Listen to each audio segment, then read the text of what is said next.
In this video, I will guide you on how to fix Grok app not working on Android phone. The first thing you want to do is open Play Store on your device. Now tap on the search bar.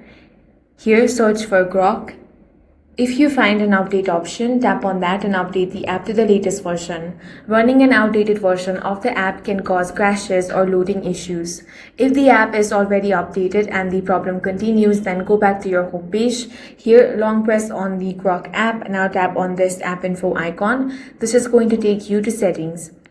Now scroll down and tap on storage. Then tap on clear cache. Head back. Now you want to tap on force stop. Tap on OK to confirm.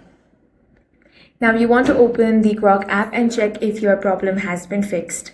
If your problem still persists, you want to restart your Android phone. A simple restart can refresh background process and resolve temporary glitches affecting the app. Also make sure your internet connection is stable. Try switching between Wi-Fi and mobile data to check if the issue is related to network. If none of these methods work, then you want to check if there is a server outage on Grok. For that, open up any web browser. Now search Grok server. You can head over to this website, which is status.x.ai. Here, check if there is any server outage. If there is, you simply want to wait until they fix this problem. That's all for this video. If you found it useful, make sure to hit the like button and subscribe for more videos like this.